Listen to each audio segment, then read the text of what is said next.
Hi, I'm Richard Matteson, and this is Sleepy Marlin. Sleepy is a legendary fiddler from Monty, Illinois.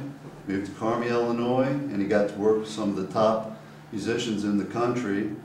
And one of them was Merle Travis. Well, I met Merle Travis at an amateur contest in Evansville, Indiana, 1936. Wow. And he was working on in that city with another band at the time. He just came to visit my act, which was performing at a contest in the Evansville Coliseum at the time. Wow. So that's the first time I met Merle. He came to make acquaintance. Right? So you got to hear him play then? No, not then. Quite some time later. And then he joined your band briefly in 1936, didn't he? For a little while? Joined the band for 5 years. Right, yeah. So you got to play quite a few shows with Merle. Oh yeah, lots of them. So what were some of the songs that he played? Can you remember what any of the songs that you guys did together? Oh, he was from the coal mines of Kentucky, and he had a lot of songs. It was traditional with his coal mines. Coal mine songs. And of course, he wrote that coal miner song, 16 Tons. 16 Tons, yeah, it's a big hit. Dark as a Dungeon. Right. So what were some other people that you played with? You want to tell us about Bradley Kincaid? Brad Kincaid, yes. Whitey Ford. Whitey Ford. John Laird. Oh yeah, John Laird. And so you played on John Laird's show for a while. quite a bit, yeah. It was the Renfro Valley days, and that was in Cincinnati. It was Cincinnati. Then later on, he planted his barn dance in around Mount Vernon, Kentucky. And on that occasion, I had acquaintance, had opportunity to work with such people as Red Foley. Right. You went back, they had a reunion, you went back and saw him then. That's You right. played with Lily Mae Ledford, she was there, Right. the Concrete Girls.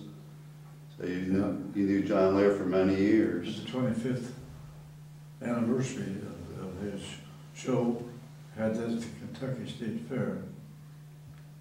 And I had the pleasure of working on that show. Right, that was great.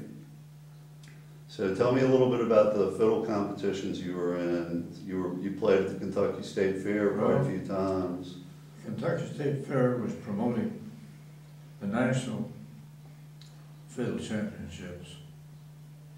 And from 1948 or 9 through 1955 or 6, I guess, I won that 5 or 6 times. Right? But sandwiched in there in 1952, I entered the Canadian National Fiddle Championships. Right. The first time I entered that, I played Southern style fiddle, and they were wanting hornpipes. Right. So I got nowhere the first year. So I had to go home and learn some hornpipes. And you did win the novelty division though, the next year. 7 or 8 times. Yeah. And then you won the Open in 1954. You won the 1954. the Open competition. Won the whole competition. And then you played on the Hayloft Hoedown. That's right. And that was around 1950 Right. with Randy Adger. It's great. So how many years did you play on the Hayloft Hoedown? Yeah, Hayloft Hoedown. 12 years. Great. And that was about from 1950 to 1962 That's then. right. So you got to meet Fiddlin' Arthur Smith right a little bit after that. Right, indeed. He and I became very good friends, yes. Yes, he did. He was famous for song as well, still. He taught you Blackberry Blossom. Blackberry Blossom, right. I had the pleasure of personally having him sit like you and I sit and taught me how to play that tune. Sure did. You know, tell me about Tex Atchison. Yeah, Tex Atchison, I had a very good acquaintance with Tex, and he died young of cancer. He was a great left-handed fiddler. Very good, oh, you bet. And you met him when you did competitions in Kentucky? No. Or where did you meet him?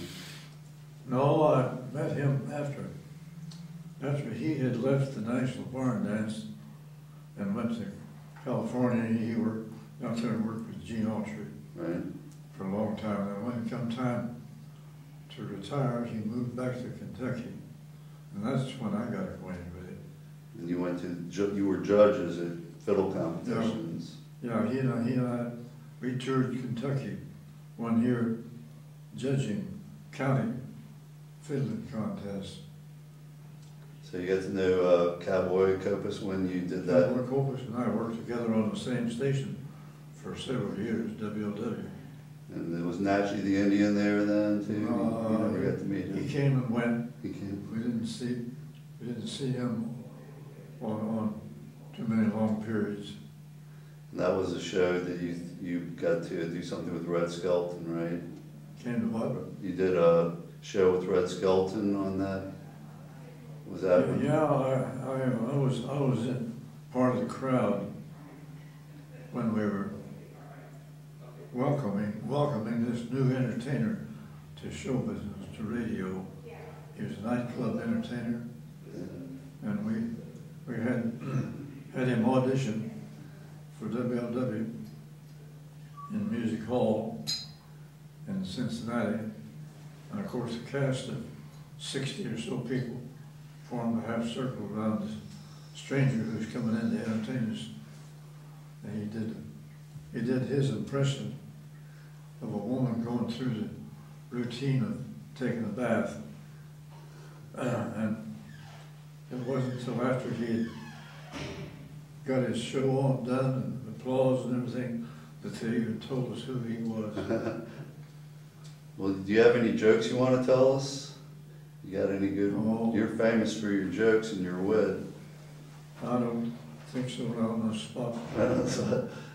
I'm not quite ready. You know, you should do your comedy routine. Well, I just wanted to thank you so much for coming to your honorary concert, and we've captured a little bit of the history of the history you have with music and all the great things you've done with music in the past. So appreciate that, and thanks for coming and sitting in with us today. All this material that you have gathered since whenever you started. How long ago did you start this? It's a couple months, yeah. Oh, at least. Yeah, it was in November. Yeah, it was last year. It's been now 6 months since. Yeah, right. Yeah, November. This, and it all shows, because I can't imagine the material that you have collected and got in print in that short a time. It's You've been been fun. working hard. I think you're thinking of me in this occasion, because this is the kind of thing you live a lifetime sometimes and it never comes to pass. Well, we appreciate everything you've done for